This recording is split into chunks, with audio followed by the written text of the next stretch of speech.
ಅವ್ರು ಮತ್ತೆ ಅಪ್ಡೇಟ್ ಮಾಡ್ತಾರೆ. ಇಂದಾಳೆ ಸಿಹಿಯು ಸೇವೆಂಬುದು ಅಂತರಾಳವೆಂಬ ನೇತ್ರಾವತಿಯ ತುಂಬ ಈ ಜಲದ ಸೆಲೆಯು ನಿಲ್ಲದೋ. ಉಸಿರು ಎಂಬ ಹಕ್ಕಿ ಇದೆ ಗೂಡಿನಲ್ಲಿ ಸಿಕ್ಕಿ ಕುಹು ಕುಹು ಎಂದರೇನೆ ಜೀವನ. ಬೆಚ್ಚಗಿರುವ ಮನೆಯ ತನ್ನ ಇಚ್ಛೆ ಅರಿವ ಸತಿಯ ಸವಿ ಪ್ರೇಮ ದೊರೆತ ಬಾಳು ಧನ್ಯವಾದ. ಈ ನಾಡು ನುಡಿಯುವುದು ನನಗೆ ಎಂದಿರುವ ಈ ಬಾಳ ಗುಡಿಯಲ್ಲಿ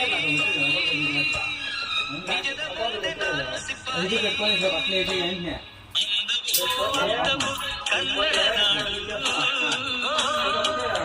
ಕನ್ನಡ ನಾಡು ನನ್ನ